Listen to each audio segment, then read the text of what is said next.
누가복음 15장 19절부터 한번 읽어보겠습니다. 원래 이 말씀은 11절부터 32절까지인데 너무 말씀이 길어서 좀 제가 좀 줄였습니다. 19절부터 시작하겠습니다.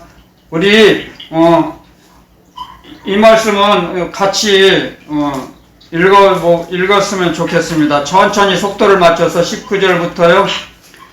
천천히 읽어보겠습니다. 시작. 지금부터는 아버지의 아들이라 일컬음을 감당치 못하겠나이다. 나를 등불의 하나로 보소서 하리라 하고 이에 일어나서 아버지께로 돌아가니라. 아직도 상거가 먼데 아버지가 저를 보고 측은히 여겨 달려가 목을 안고 입을 맞추니 아들이 가로되 아버지여 내가 하늘과 아버지께 죄를 얻었사오니 지금부터는 아버지의 아들이라 일컬음을 감당치 못하겠나이다 하나 아버지는 종들에게 이르되 제일 좋은 옷을 내어다가 입히고 손에 가락지를 끼우고 발에 신을 신기라. 그리고 살찐 송아지를 끌어다가 잡으라. 우리가 먹고 즐기자. 이 내 아들은 죽었다가 다시 살아났으며 내가 잃었다가 다시 얻었노라 하니 저희가 즐거워하더라. 아멘. 자, 24절까지만 읽었습니다. 19절에서 24절까지만 우리 같이 읽었습니다. 자, 잠깐 제가 기도드리고 말씀 전하겠습니다.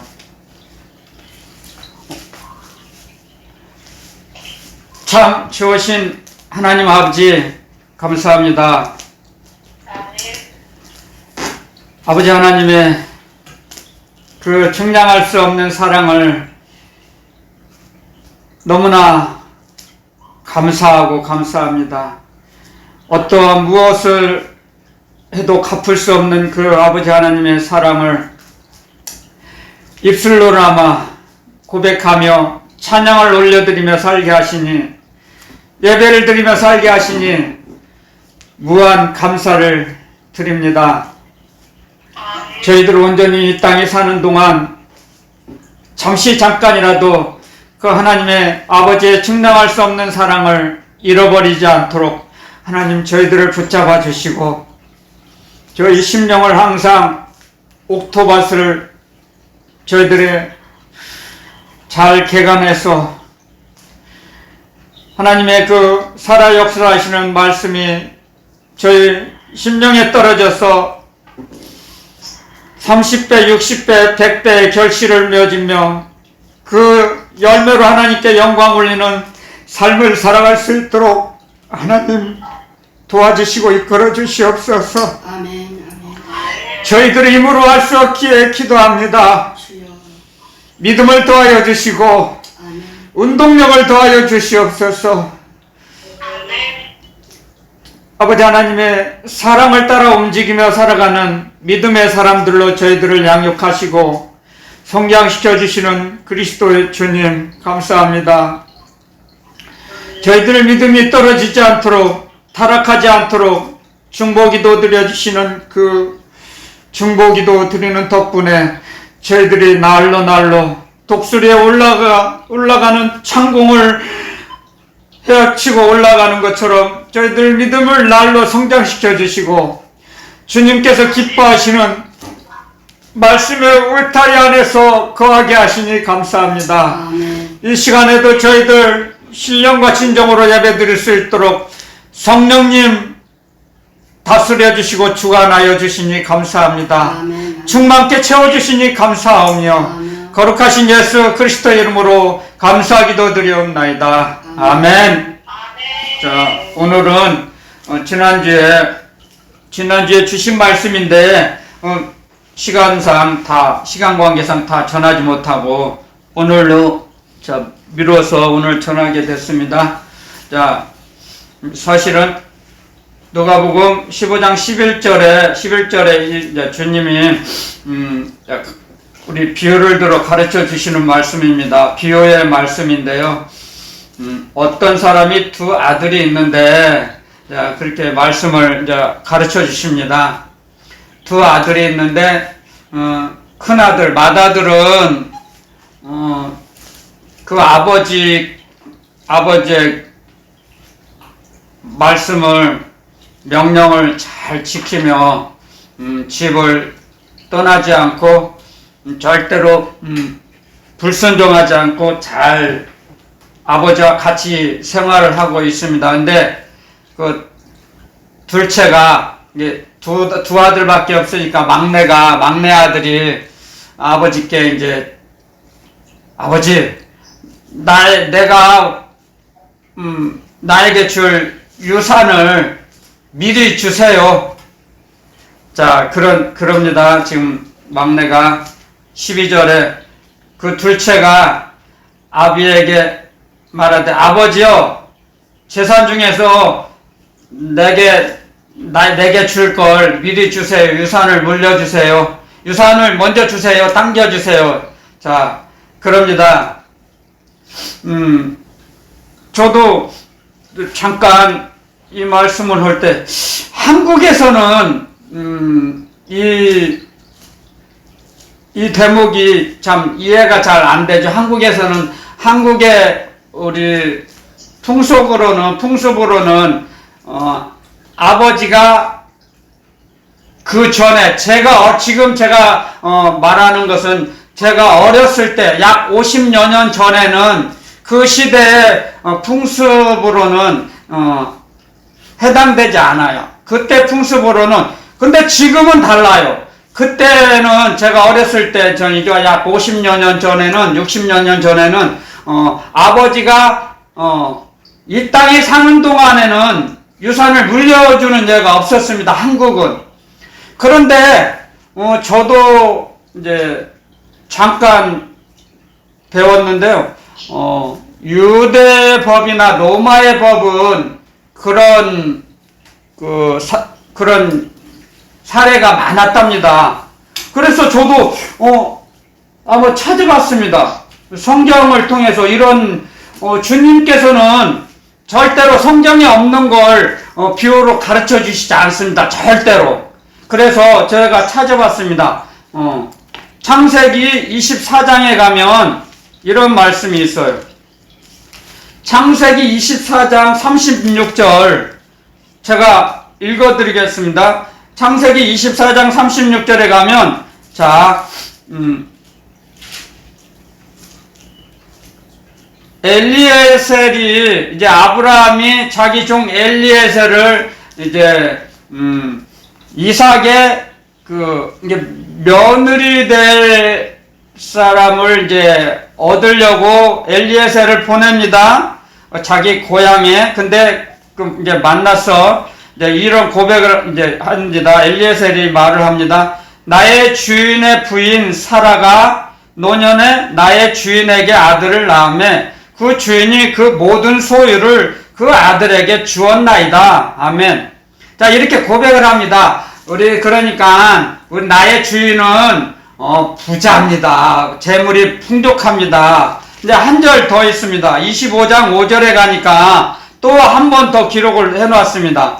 25장 5절에 자 읽어드리겠습니다. 아브라함이 이삭에게 자기 모든 소유를 주었고 아브라함이 살아 생전에 자기 아들 이삭에게 자기 모든 소유를 물려줬어요. 그래 다르죠. 유대법과 로마인의 법에는 살아 생전에 유산을 다 분배를 해준답니다. 그게 더 제 생각에도 현명할 것 같아요. 왜냐하면 재산 상속에 대한 불평 불만이 없이 살아있을 때 나눠주는 거예요. 미리. 싸우지 말라 이거죠. 유산 가지고. 그래서 이걸 알게 됐습니다. 저도 오늘 정말 이 말씀을 그래서 주님께서 왜 비유로 이렇게 알려주셨는가 해서 찾아봤어요. 잠깐인데 기도드리고 나서. 그래서 이걸 오늘 저도 처음 알았어요. 사실 이 성경을 저도 꽤 읽었는데도 이걸 기억하지 못했거든요. 아브라함이 살아생전에 이삭에게 다 모든 소유를 물려줬다는 걸 그렇게 읽었는데도 잘 이렇게 와닿지 않았거든요. 근데 오늘 이 말씀을 전하기 위해서 기도를 드리고 하니까 이걸 가르쳐 주세요. 그래서 그리스도 주님께서 이 성경에 있는 걸 비유로 해서 지금 가르쳐 주십니다. 저와 여러분들에게. 그 두 아들이 있는데, 그러니까 둘째가, 막내가 자기 아버지한테, 아버지, 떳떳하게, 아버지 하늘나라 가시면 나에게 줄 유산을 미리 주세요. 내 마음대로 나도 쓰고 싶어요. 이게 현실에 있는 얘기입니다. 분명히 그렇게 났죠. 아브라함도 이삭에게 사라 생전에 다 물려줬어요. 그리고 여기에 분명히 내가 아까 시간 관계상 잘 안 읽었는데 25장 5절에 6절에 자기 25장 5절에는 자기 소유를 아브라함이 이삭에게 자기 모든 소유를 주었고 자기 서자들에게도 재물을 주어 자기 생전에 그들로 자기 아들 이삭을 떠나 동방 곧 멀리 떠나가게 하셨어요. 자기 이삭을 사랑하시니까 서자들, 이게 이스마엘, 또 후처 구두라가 난 그 자손들이 여러 있었거든요. 그들에게 미리 주고 떠나가라고 했어요. 이삭 가까이 있지 못하도록 보호했다는 거죠. 아브라함 아버지께서, 이삭의 아버지인 아브라함께서 미리 떠나가라고 했어요. 유산으로 전쟁이 싸우고 서로 죽이고자 하는 것을 방지하기 위해서. 분명히 이렇게 기록해 놨습니다. 그래서 주님께서 이 말씀을 가르쳐 주시니까, 그래서 이 말씀은 사실적이고 현실적이에요.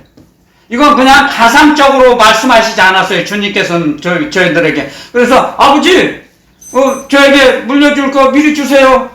그리고는 이제 다른 나라로 갔어요. 왜? 다른 나라로 간 것이 왜냐면 저기 보니까 흉년이 들어서 16절에 누가복음 15장 16절에 저가 돼지 먹는 쥐업 열매로, 돼지는 유대인은 돼지를 키우지 않습니다. 주님께서 분명히 돼지를 먹지 말라 그랬어요. 돼지고기를 가르쳐 주셨습니다. 먹는 것과 먹지 않는 걸 가르쳐 주셨죠. 지금도 아랍인들은 빗물이 없는 건 먹지 않습니다. 저도 꽤나 중동 지역에 오래 살았지만요, 그들은 비늘 없는 거 먹지 않아요. 쉽게 말하면 문어, 오징어, 낙지 그런 거 먹지 않아요. 그렇기 때문에 주님께서 이 말씀을 가르쳐 주셔서 글쎄 돼지를 키우지 않습니다. 유대인들은 먹지도 않을 뿐더러. 그리고 이집트에서도 지금은 모르지만 그 역사를 보면 이집트에도 양동가들은 사회와 격리가 돼서 돼지를 키웠습니다. 절대 그들을 가까이 하지 않았습니다. 아주 천한 직업으로 여겼기 때문에 양동가들은 사람 취급을 하지 않았습니다. 이집트 그 큰 제국은. 그렇기 때문에 얼마나 이 돼지를 키운다는 것이 얼마나 그게 고통스럽겠습니까? 이 말씀을 제가 본문을 읽어보고 말씀을 전하기 전에 주님이 주신 말씀을 꼭 읽어보거든요. 근데 이 말씀을 읽을 때 여러분들 생각해 보세요. 유대인들은 돼지를 먹지도 않고 돼지를 굉장히 멀리하며 살았던 민족이거든요. 그런데 그런 돼지를 돼지를 키운다는 것 자체가 자기가 얼마나 자존심이 상했겠습니까? 이제 죽기 직전에, 굶어 죽기 직전이니까 돼지라도 키우는 거 아닙니까? 돼지 농장에 간 거잖아요, 지금. 그러니까, 자기가, 이 주님이 우리에게 가르쳐 주십니다. 하나님의 말씀, 하나님의 사랑을, 주님의 품을 떠나면 우리는 이렇게 비참해진다는 거예요. 비참해지고, 아까 제가 찬송을 했잖아요. 440장 멀리 갔더니 처량하고 고나여 멀리 멀리 떠나가면, 주님 품을 떠나가면 좋을지 알죠. 집을 떠나가면 좋을지 알죠. 근데 집을 떠나가면 어머니 아버지 가정을 떠나가면 좋을 것 같아요. 자기 마음대로 살 수 있으니까. 하지만 천천만만의 말씀이죠. 그 둘째 아들은 아버지와 형 밑에서 간섭받는 게 싫었겠죠. 나도 내 마음대로 살고 싶었겠죠. 하지만 자기를 통제할 수 있는 능력이 없었어요. 둘째 아들은 혈기왕성했기 때문에 자기 생각대로 사는 거예요. 자기 생각대로 움직이는 거예요. 뭘 외국에 나가면 내 마음껏 쓸 수 있겠지. 이거 갑자기 엄청난 큰 돈이 자기 수중에 들어왔어요. 그래서 이제 무서울 게 없어요. 두려울 게 없어요. 돈만 있으면 다 되는 줄 알아요. 그 둘째 아들 생각에. 저도 그랬거든요. 어렸을 때는, 철이 없을 때는 돈만 많으면 모든 것이 그냥 다 얻어질 것 같죠. 생길 것 같죠. 막 돈이 많으면 천국이 될 것 같죠. 착각하죠. 그게 이 사람의 자의식에서 오거든요. 사람의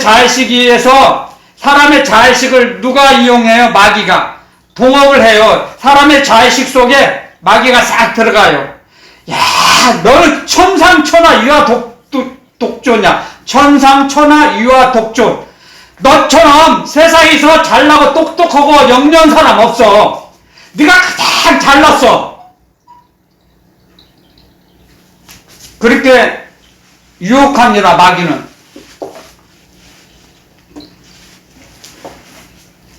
석가모니가 고백하며 기록한 이게 그 말이에요. 천상천하 유아독존. 자기가 자기 자신에게 빠지면 그래요. 가장 자기가 존귀한 자다 이거죠. 그걸 이용하는 거예요. 자의식을 마귀가.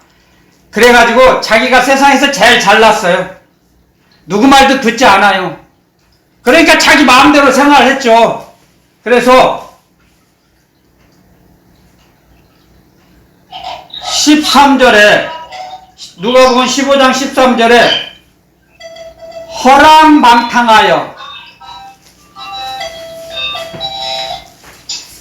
허랑방탕하게 해서 다 허비해버렸어요. 그러니까 이제 아무것도 할 수가 없어요. 사면초가라. 더군다나 가까운 지인들이 있는 나라가 아니에요. 고향이 아니에요. 먼 나라예요. 얼마나 외롭고 힘들겠습니까? 그러니까 자기들이 천하게 여겼던, 가장 천하게, 가장 밑바닥으로 여겼던 돼지 농장에 갔겠습니까? 받아주지를 않아요. 다른 데서는 싫어해요. 유대인들을 그 주위에서는 싫어했으니까. 역사적으로 보면 그래요. 그래서 좋은 직업은 얻을 수가 없어요. 그래서 돼지 농장은 그래도 받아줬죠. 왜? 돼지 양동가들은 가장 천한 직업이기 때문에 한다고만 누구나 자원만 하면 시켰겠죠. 사람 구하기가 어려우니까. 지금도 마찬가지겠죠. 지금도 마찬가지예요. 정말 인생에서 무너지고 무너진 사람들이 하잖아요. 그 사람들을 비난하는 건 아니고 그 사람들을 비하하는 거 아니에요. 이 성경 말씀을 통해서 제가 전하기 위해서 하는 거죠. 그렇기 때문에 자기 자존심이 얼마나 상했겠습니까? 자기 스스로가 아버지 품을 떠나면 내가 이만큼 고통을 당하는 걸 깨달았겠죠. 고난과 고통을 겪고 나서야, 내가 돼지 농장이라도 가서 일을 해야 내가 살아갈 수 있다는 걸 자기의 비참함을 깨달은 거죠. 그때 가서야. 그런데 그것도 얼마나 외국인을 따뜻하게 대해줬겠습니까? 그 주인이, 돼지 농장 주인이. 그러니 배고프죠. 일은 열심히 힘들게 하고 몸은 피곤한데 영양 보충이 제대로 됐겠습니까? 더군다나 외국인인데. 그러니 사람들이 고향에 있을 때, 아버지 집에 있을 때는 쳐다보지도 않던 그 쥐엄열매, 콩과에 속하는 그 쥐엄열매는요, 콩과에 속한데 아주 거친 음식이기 때문에 부유한 사람들은 식량으로 사용하지 않아요. 근데 가난한 사람들이 아주 빈곤층에서 그걸 식량으로 먹었답니다. 그런 음식이 많잖아요. 부유한 사람들은 쳐다도 보지 않고 아주 그냥 식용으로 사용하지 않는 그 콩과의 쥐엄열매를 먹고 싶어도 그게 마음대로 되지 않습니다. 언젠가는 들통이 나거든요. 쫓겨날까봐 먹지도 못하고 배고픔을 참고 농장에서 일을 했습니다. 견디다 못해서 이제 그 둘째 아들이, 내가 아버지, 하늘의 하나님, 야훼 하나님, 나의 아버지, 나의 집에, 내 고향에 있는 나의 아버지에게 내가 죄를 범죄하였습니다. 깨달아지는 거예요. 깨달아져. 그래서 사람이 하나님께서 주시는 축복 중에 가장 큰 축복이 깨달음의 축복입니다. 여러분들. 아멘. 여러분들, 저도 이 둘째 아들과 똑같은 체험을 했기 때문에 뼈에 사무칩니다. 이 말씀이 정말 사무쳐요. 이 말씀이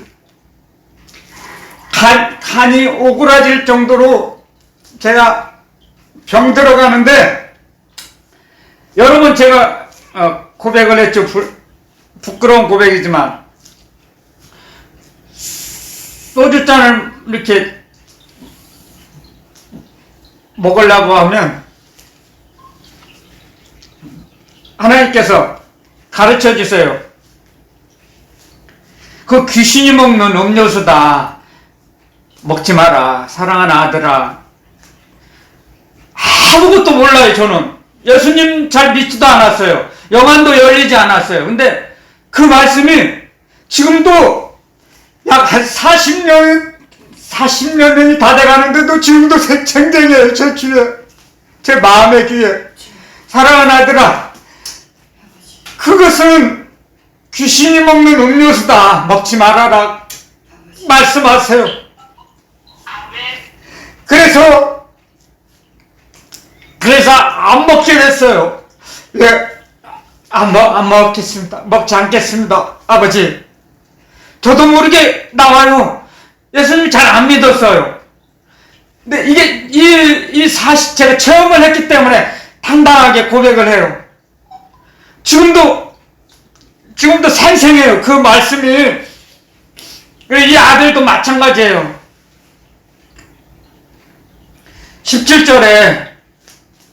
15장 17절에 이에 스스로 돌이켜 가로되 내 아버지에게는 양식이 풍족한 품꾼이 얼마나 많은고. 여기서 이 말씀은 품꾼도 양식이 많대요. 저도 이 말씀을 또 읽을 때 깜짝 놀랐어요. 그냥 읽을 때는 몰랐어, 못 느꼈어요. 근데 품꾼들에게도 양식이 풍족하답니다. 품꾼들에게도. 내가 얼마나 이 말씀을 받고 은혜를 먼저 받았는지요. 그래서 복음을 전하기 전에 먼저 은혜 위에 은혜를 입혀주세요, 저에게. 저는 그걸 많은 체험을 합니다. 그런데 풍족한, 양식이 풍족한 품꾼들에게도 양식을 풍족히 배급해 주세요, 이 아버지는. 그렇게 선하신 주인이시였다 이거요. 그런데 나는 여기서 줄여 죽는구나, 굶어 죽겠구나. 점점 영양 공급이 작아지면 말라가죠. 피폐해지죠. 몸이 살도 빠지겠죠. 자꾸 그 병 들어가게 될 수밖에 없어요. 이 아들이 그 깨달음을 주신 건 하나님께서 그 양심을 찔러서 깨닫게 하신 거예요. 분명히 저에게도 양심을 찔렀어요. 하나님의 그 음성이 양심을 통해서 왔어요. 저에게 약 40년 전에 양심을 통해서 가르쳐 주세요. 예수님을 잘 믿지 않고 의지하지 않는 사람들에게도, 성도들에게도 양심을 찔러요. 여러분들 회개는 양심에서 나옵니다. 양심을 찔러요. 성령님께서 양심을 찔러서 너 그렇게 살면 되겠느냐? 너 그렇게 하면 되겠느냐? 너 그렇게 말 함부로 하면 되겠느냐? 너 부모님에게 그렇게 불효하면 되겠느냐? 양심을 찔러요. 그래서 성령님이 양심을 찔러서 깨닫게 하세요. 뉘우치게 하세요. 회개가 나오게 하세요. 회개는 양심에서 나와요. 그냥 나오지 않아요. 하나님이 주신 양심. 그래서 불신자나 신자들이나 똑같이 하나님께 주신 양심을 주세요. 양심을 주셨어요. 우리에게, 사람에게는 양심이 다 있어요. 불신자에게도. 그래서 불교를 믿는 사람들도, 절에 있는 사람들도 산에 올라가다가 자기 집을 찾으러 가다가 자러 올라가다가도 발을 헛디디면 아이고 하나님 그런다잖아요. 아이고 하나님 찾는데요. 그랬던 사람이 절에 살았던 그 책임자가 변화되어서 성령의 역사하심으로써 목사님이 된 사람이 있어요. 그분 성함은 잃어버렸지만 그런 말을 전해 들었습니다. 간증을 들었던 사람이 전달해서 그걸 저도 들었어요. 올라가다가 자기 집을 찾아 올라가다가 발을 잘못 디면 밤중에 헛디디면 아이고 하나님 그런데요. 찾는데요. 그게 이제 양심을 찌르는 거예요. 양심을.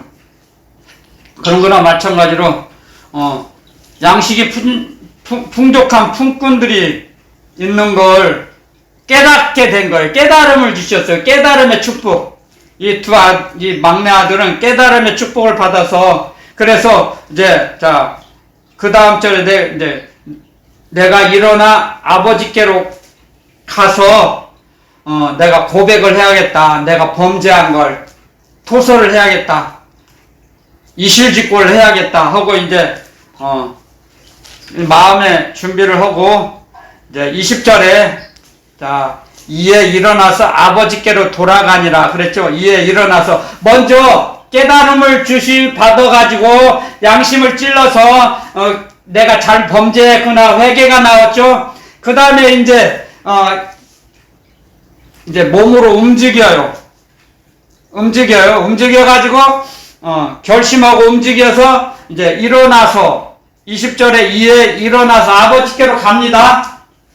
그러니까 우리가 새로운 삶을 살아가는 이게 하나의 절차입니다. 절차, 순서. 갑자기 사람이 돌변하지 않습니다. 절대로.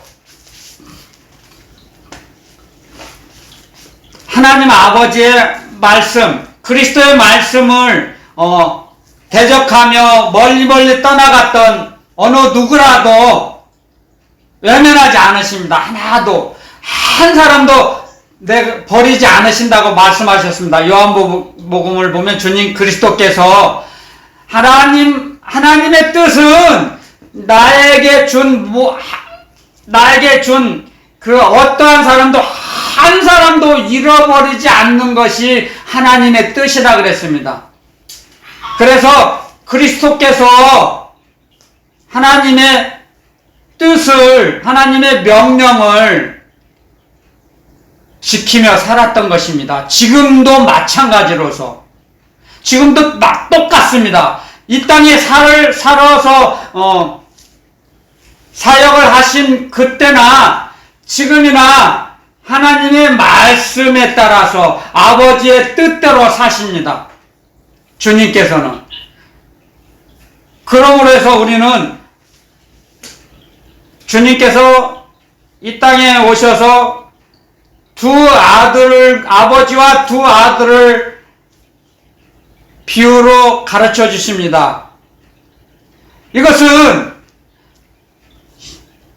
한국의 법으로는, 풍습으로는 이해하기 어려웠지만 지금의 시대는 또 다릅니다. 지금은 제가 어렸을 때하고 또 달라졌습니다. 시대가. 지금은 살아생전에 유산을 나눠준답니다. 유산으로서 형제간에 다툼이, 전쟁이 일어나지 않도록. 얼마나 많이 변해갑니까, 지금. 근데 그 전에 제가 아까 읽어드렸죠. 창세기 24장, 25장에도 그 유대인의 법으로 그런 사례가 많았답니다. 그래서 저도 그전에는 잘 몰랐습니다. 이 말씀을. 그런데 이 성경을 읽고 나서 그 막내 아들은, 둘째 아들은 떳떳하게 자기 몫을 먼저 챙겼던 겁니다. 그런데 자기 몫을 챙겨서 그걸 늘릴 수 있다고 생각하고 착각했는데 오산이었죠. 자기 자신에게 속은 거예요.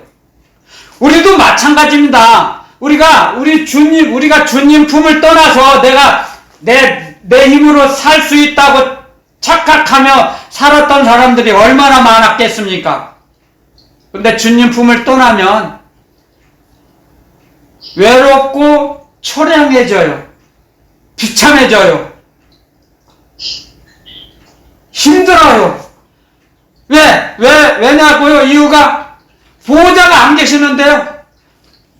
보호자가 없어요. 자기 힘으로, 자기 능력으로, 자기 몸을 움직여서 살아야 돼요. 자기가 머리 써서 잔꾀를 부려서 살아야 돼요. 꾀를 내서. 이제 잔뜩 꾀만 드러나겠죠. 꾀쟁이.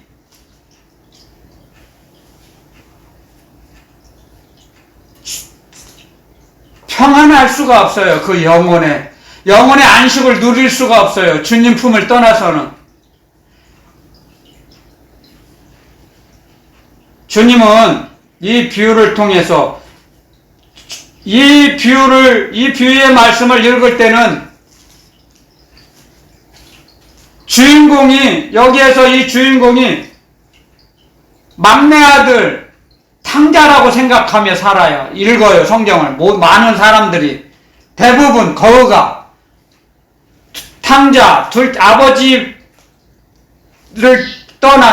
품을 떠난, 집을 떠난, 허랑방탕하게 살았던 그 둘째 아들이 주인공으로 착각을 많이 해요.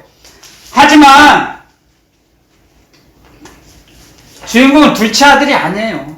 주님께서 말씀하시고자 하는 주님의 뜻은 하나님의 품을 떠나면, 말씀을 떠나면 이렇게 어려움을 겪는다는 거예요, 여러분들. 그걸 명심해서 살으라 이거입니다. 저희들 보고 그걸 가르쳐 주세요. 하나님 아버지의 사랑, 놀라운 사랑을 날마다 감사와 찬양을 올려드리라는 거예요. 이 말씀을 통해서. 큰아들도 아니에요. 큰아들이 이제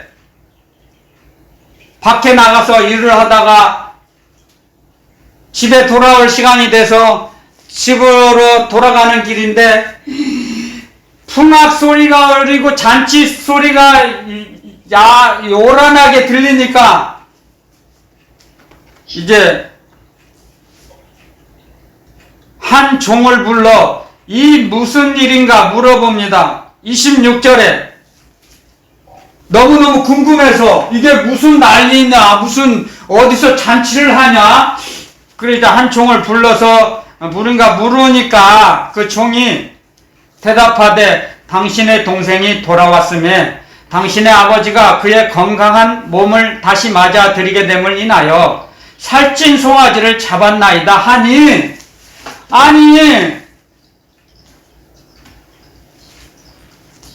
자기 형 생각에는 그렇겠죠. 한번 제가 상상을 해봤어요. 제가 형이라고 하면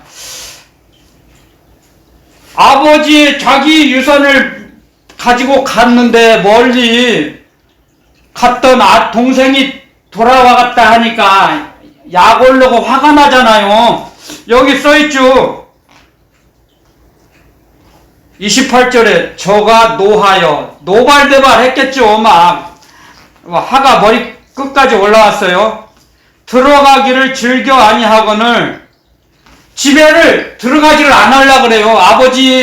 아버지한테 가서 다녀왔습니다. 인사도 않고 자기 동생 꼴도 보는 것이 꼴도 보기시고 화가 나서 들어가지를 않으려고 그래요. 내가 그 인간을 내가 왜 들어가서 만나? 안 만나려고 그래요. 지금 여기 나와 있죠.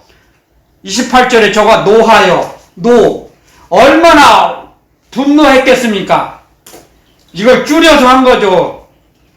주님의 말씀이시기 때문에 얼마나 화가 났겠습니까? 자기는 여기 나와 있어요. 자기 그 감정이 29절에 아버지께 대답하여 가로되 내가 여러 해 아버지를 섬겨 명을 어김이 없거늘 내게는 염소 새끼라도 주어서 친구들하고 잔치해서 회식해. 염소 새끼 한 마리도 안 줬는데 송아지를 잡았다 하니까 화가 그냥 머리 끝까지 올라와서 집에를 안 들어갔어요.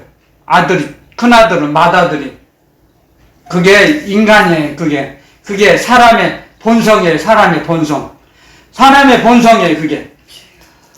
자기만 아는 거. 이걸 가르쳐 주세요. 사람이 이렇게 자기 자신만을 아는 걸 가르쳐 주시는 거예요. 거기서 벗어나라 이거예요. 주님께서는. 하나님 아버지의 사랑, 하나님의 말씀을 통해서 하나님의 사랑을 가르쳐 주시는 거죠. 우리에게. 그 아버지가 얼마나 마음이 아팠겠습니까? 아버지 입장에서 아버지 입장에서 보면 되려 맏아들, 큰아들이 하는 행동을 보면 화가 나요. 화가 날 수밖에 없겠죠. 그런데 이 말씀에는 그 아버지는 화를 안 내세요. 하나님의 성품에 써있죠. 하나님은 자비롭고 은혜롭고 인자하셔서 노하기를 더디하시는 하나님, 은혜가 풍성하신 하나님이라고 했습니다. 주님께서 이 땅에 오셔서 가르쳐 주신 말씀이에요. 가르쳐 주십니다. 하나님은 자비롭고 은혜롭고 노하기를 더디하시고 노하기를 더디하세요. 사람은 금방금방 화를 표출해내고 표합니다. 드러냅니다. 하지만 하나님 아버지는 화를 내지 않으십니다. 노하기를 더디하십니다. 오래오래 참아주십니다. 우리를 향해서 하나님은 우리를 너무너무 사랑하시기 때문에 우리를 향한 노를 바라지 않으십니다. 빨리빨리 오래오래 참으십니다. 참아주세요. 하나님께서는 우리를 너무너무 사랑하시기 때문에 그래요. 그래서 아버지가 고백을 합니다. 그 큰아들에게. 아버지가 이르되, 야야, 너는 항상 나와 함께 있었잖아. 그리고 내 것은 다 네 거야. 이제 내가 너 동생에게 준 유산은 동생이 갖고 갔잖아. 동생은 유산 달라고 안 할 거야. 그러니까 남은 거, 내가 가지고 있는 것은 다 네 건데 왜 화를 내느냐. 화내지 말고. 내 동생은 죽었다가 살아났잖아. 외국에 나가면 죽는 확률이 많습니다. 옛날엔 얼마나 많은 병이 많았겠습니까? 여러 가지 있잖아요. 이질, 흑사병, 장티푸스, 콜레라, 많은 전염병으로 많은 사람들이 죽었습니다. 역사에 보면은. 그 당시에 백신이 있었습니까? 백신이 없었잖아요. 많이 죽었습니다. 역사를 보세요. 여러 가지 그 병이 창궐했을 때 많은 역사를 보시면 정확하게 기억은 나지 않지만요. 지구촌에 20%가 죽은 예도 있습니다. 인구의 20%가. 10명 중에 2명은 죽었어요. 많이 죽었어요. 그렇기 때문에 내 동생은 죽었다가 살아났으며 내가 잃었다가 얻었다. 이게 하나님 아버지께서는 이런 비유를 주님은 가르쳐 주십니다. 말씀 밖으로 떠나서 아버지의 품을 떠나서 세상으로 나갔던 탕자들이 잃어버렸던 아들로 알고 계십니다. 잃어버렸어요. 완전히 잃어버리지는 않았어요. 잠깐. 그러다가 다시 잃었다가 다시 찾았다. 가르쳐 주십니다. 그 아들을 마귀에게, 세상에게 빼앗겼다가 잠시 내가 다시 얻었다. 우리를 다시 얻었습니다. 그러니 기뻐하는 것이 마땅하다 말씀하십니다. 우리가 즐거워하고 기뻐하는 것이 마땅하다. 우리가 그래서 용서를 잘못해서 용서를 구하면 주님께서 가르쳐 주셨죠? 베드로가 이런 자기 주님께 질문합니다. 주님, 사람이 잘못하면 7번까지 용서해주면 잘하는 거죠? 자기 딴에는 칭찬받을 줄 알았죠. 1번, 2번, 3번도 아니고 7번이나 잘못했는데 용서해주면 아주 너 진짜 잘하는 거다. 그런 기대를 가지고 자기 스승님이신 주님께 질문합니다. 주님께서 가르쳐 주십니다. 70번에 7번이라도 용서했다고 용서를 구하면 용서해 주거라. 70번에 7번. 70번에 7번은 숫자의 개념이 아니에요. 무한적으로 용서해 주라 이거예요. 무한적으로. 이건 숫자의 개념이 아니에요. 70번에 70번을 계속 그렇게 용서해 주라가 아니고 용서를 구할 때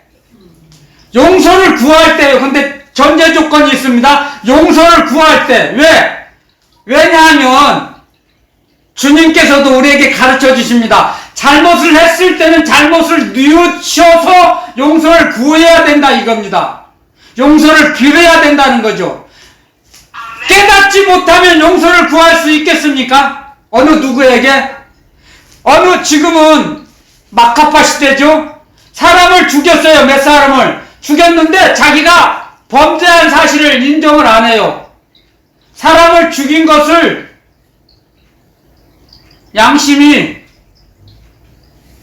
가책을 못 느껴요.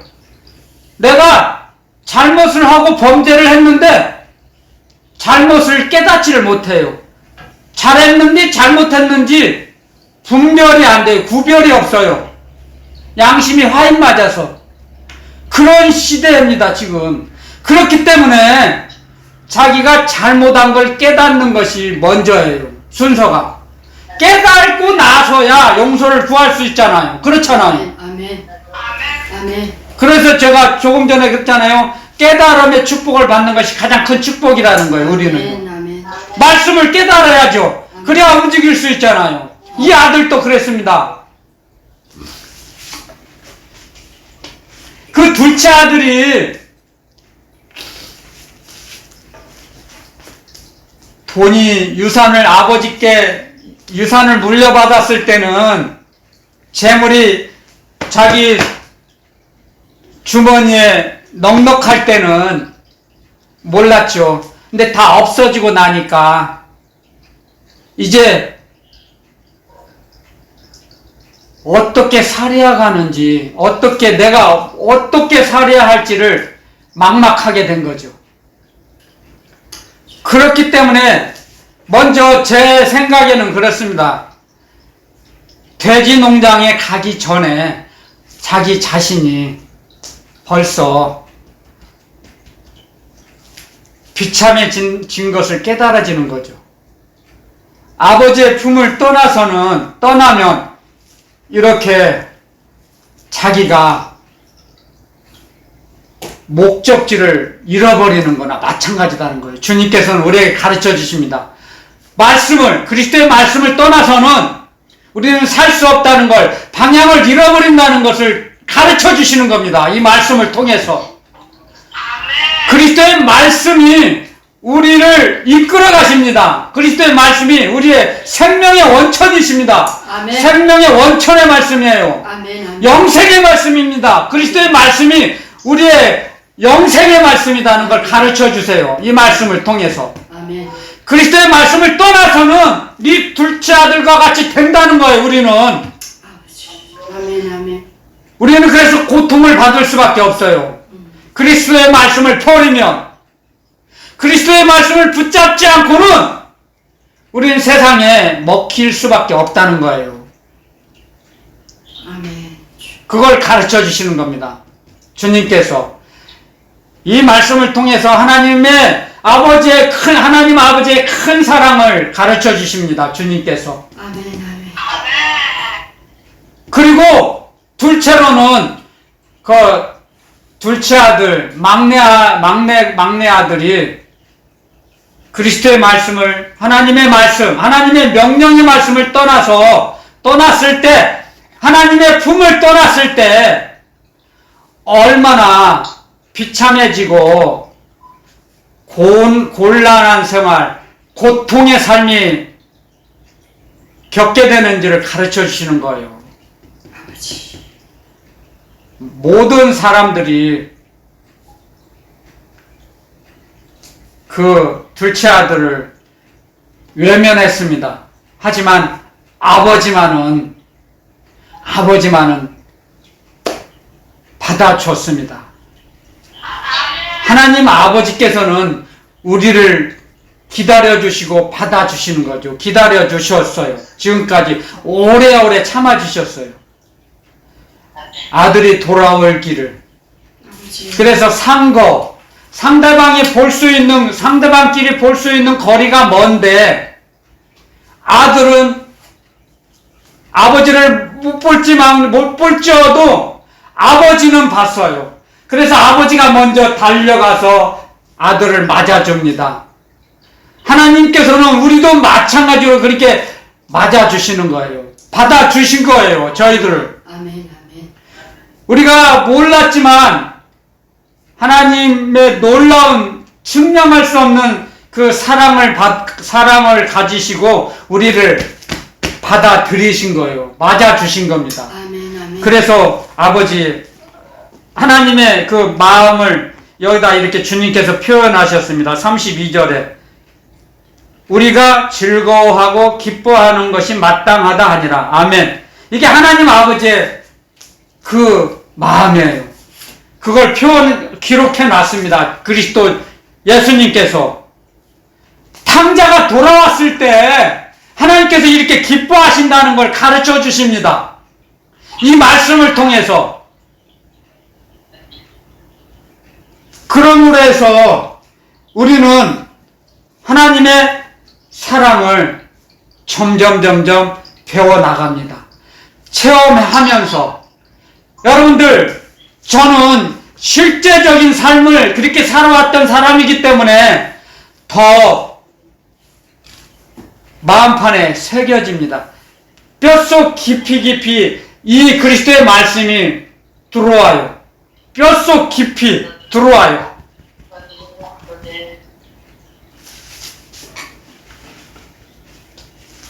그래서 코로나 백신을 맞을 때도 저는 하나 진짜 걱정이 들어오지 않습니다.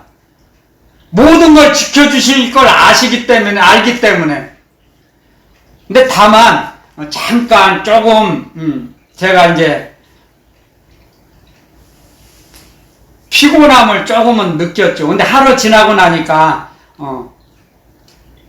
그 모든 그 피로감이 사라지더라고요. 하루 지나고 나니까. 그런 것처럼 여러분들도 점점 주님을 만나는 체험을 많이 갖고 살아가면 그것이 믿음이 됩니다, 여러분들. 믿음은 체험으로 얻어집니다. 말로, 정보로 얻어지는 게 아닙니다. 믿음은. 그게 산믿음이에요, 산믿음. 그 믿음이 살아 역사해 주십니다, 믿음이. 그렇기 때문에 믿음은 누가 뺏어갈 수가 없어요. 뺏어가지를 못합니다, 믿음은. 믿음이 있는 자는 어느 누구에게 눌리지 않습니다. 어떤 환경이나 사람에게, 마귀에게 눌리지 않습니다. 믿음이 있는 자는. 그러므로서 믿음은 하나님의 사랑을 받아서 깨달아져서 움직이는 것이 믿음입니다.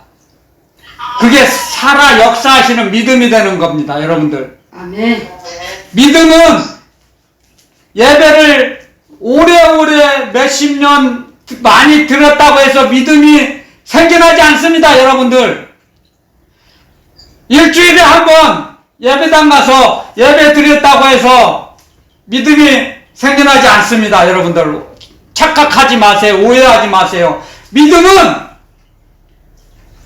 하나님의 사랑을 깨달아져서 감사와 찬양이 나옵니다. 하나님의 사랑을 받은 사람은 감사와 찬양이 자연적으로 나옵니다. 그래서 감사해서 예배 드립니다. 아멘. 감사해서 하나님의 말씀대로 움직입니다. 아멘. 하나님의 말씀으로 움직인 사람에게 하나님께서 선물로 믿음을 주십니다. 아멘. 아멘. 그게 역사하시는 믿음입니다. 살아 역사하시는 믿음. 아멘. 살아 움직이는 믿음이에요, 그것이. 아멘. 아멘. 내가 하나님 믿습니다. 하나님 사랑합니다. 그것이 믿음이 아니에요, 여러분들. 믿음은 자기 몸으로 움직이게 돼 있어요. 이 몸은 하나님이 계시는 성전이라고 했습니다. 우리 사람의 몸은 하나님의 영, 그리스도의 영, 아들의 영, 대원의 영, 진리의 영, 거룩한 영, 성령님, 하나님의 영이신 성령님이 거하시는 성전이라고 했으니까요. 하셨어요. 성전이라고 하셨어요. 가르쳐 주십니다. 그래서 우리가 움직일 때 하나님의 사랑이 나타나요. 아멘. 하나님의 말씀대로 하나님의 사랑으로 움직이면 하나님의 사랑이 나타나는 거예요. 사람의 사랑이 아니에요, 그건. 하나님의 사랑이에요. 아멘. 아멘. 하나님의 사랑을 전달하는 도구일 뿐입니다, 저희 사람의 몸은. 사람은 하나님의 사랑을 나타나는 도구예요, 도구. 아멘. 아멘. 저와 여러분들이 하나님의 사랑을 전달하고 나타났다 해도 자기가 한 것이 아니에요. 그래서 자만해서는 안 되는 것입니다, 사람은. 하나님께 감사와 찬양을 올려드리는 것 뿐입니다, 그것이. 여러분들 명심하셔야 됩니다. 이 말씀을 통해서 주님께서 우리에게 그걸 가르쳐 주시는 겁니다. 그래서 누가복음 15장의 11절에서부터 32절 이 말씀의 주인공은 아버지예요. 아버지. 아멘. 큰아들도 아니고 둘째 아들 막내도 아니에요. 아버지예요. 아버지. 아멘. 아버지의 사랑을 우리에게 가르쳐 주시려고, 하나님의 사랑을 우리에게 가르쳐 주시려고 비유로 그리스도 주님께서 말씀으로 기록해 놓으시고 가르쳐 주셨습니다. 아멘. 그 당시에 이스라엘 사람들에게. 지금도 마찬가지예요. 지금도 그리스도 예수님께서 이 종을 사용하셔서 여러분들에게 전하라고 하시는 거예요. 하나님께서 하나님의 증명할 수 없는 큰 사랑을 여러분들에게 주시는데 그걸 깨달아라 이거예요. 받은 걸 아멘. 기다리고 계신다는 거예요. 지금도 돌아오라 이거예요. 아버지를 하나님을 의지하고 살아라 이거예요. 신뢰하고 확신하고 살아라 이겁니다. 아멘. 하나님 그리스도의 말씀을. 아멘.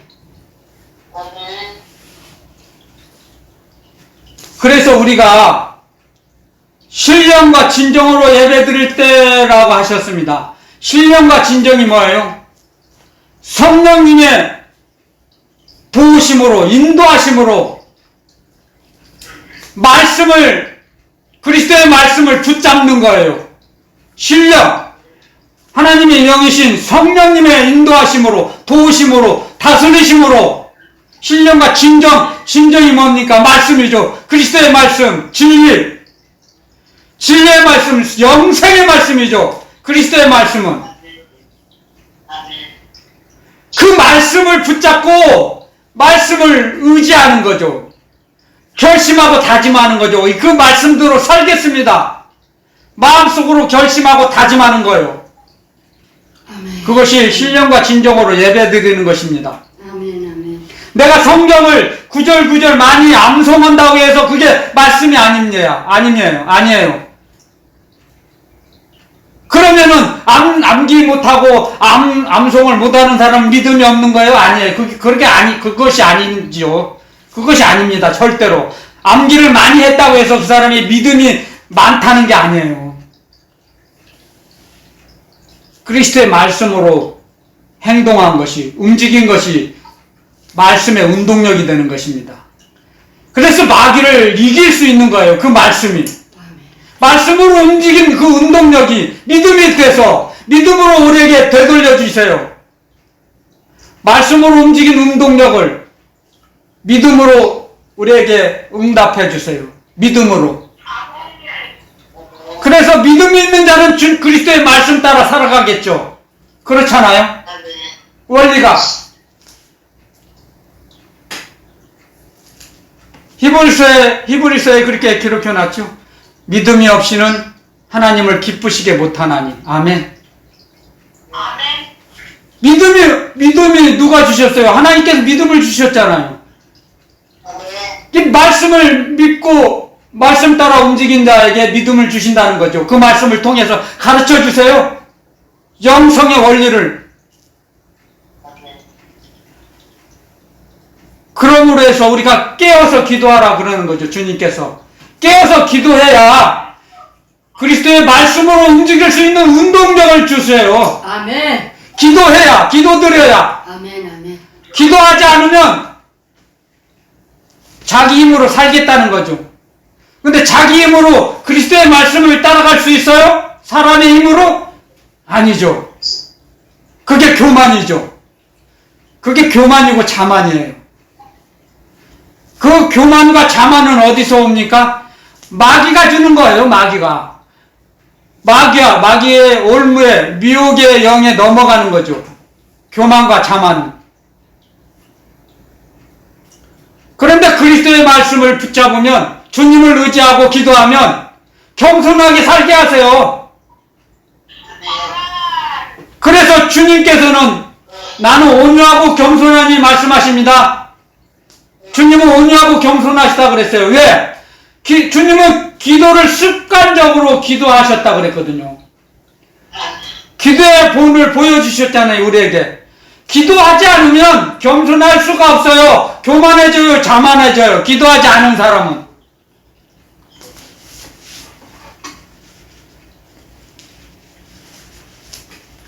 제 스승님께서 가르쳐 주신 설교 시간에 이런 말씀을 하셨어요. 저희들을 가르쳐 주시려고. 어떤 분들이, 집사님들이, 저희 스승 목사님에게 오셔가지고, 목사님, 저는 참 겸손해요. 그런답니다. 그러면 우리 스승님께서 속으로 그냥 한 대 이렇게 뿜밤 때려주고 싶었는데 마음속으로. 근데 꼭 참고 어떻게 겸손해요? 그랬더니 어떻고 한답니다. 근데 겸손한 사람은, 우리 스승님 가르쳐 주십니다. 겸손한 사람은 자기 입으로 겸손하다고 말이 안 나와요. 자기 입으로 겸손하다고 하는 건 벌써 자기 생각, 자의식에서 오는 자만, 교만에서 나오는 거예요. 겸손한 사람이 자기가 겸손하다고 할 수 있겠어요? 할 수 없어요. 절대 할 수 없어요.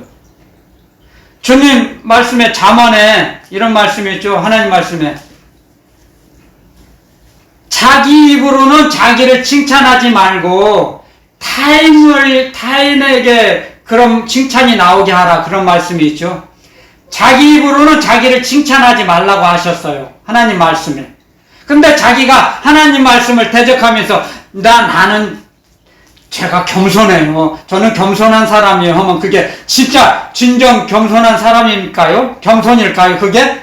아니죠. 그런 것이에요. 그래서 하나님 말씀을 알아야 돼요, 우리가. 하나님 말씀을 모르니까 하나님 말씀을 대적하잖아요, 자기가. 그러면서도 자기가 옳다고 생각해요. 그래서 마귀는 우리 자의식을 공격하죠. 그래서 천상천하 유아 독존, 자기가 이 세상에서 가장 존귀한 자예요. 쉽게 애들 말로 잘나고 똑똑해요. 나 잘난 박사.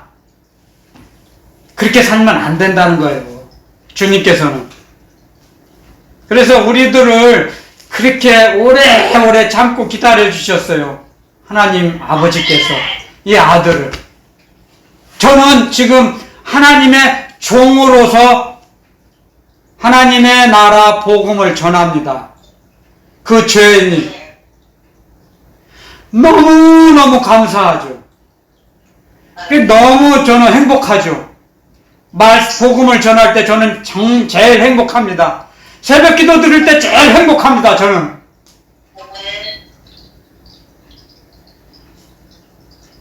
정말 너무 감사하죠, 말씀을 통해서. 그래서요, 저와 여러분들은 하나님의 그리스도의 말씀을 통해서 하나님의 측량할 수 없는 사랑을 받는 것을 깨달아서 감사와 찬양하는 인생을 살아가시기를, 남은 인생을 살아가시기를 예수 그리스도 이름으로 축원드립니다. 아멘. 말씀을 마치겠습니다.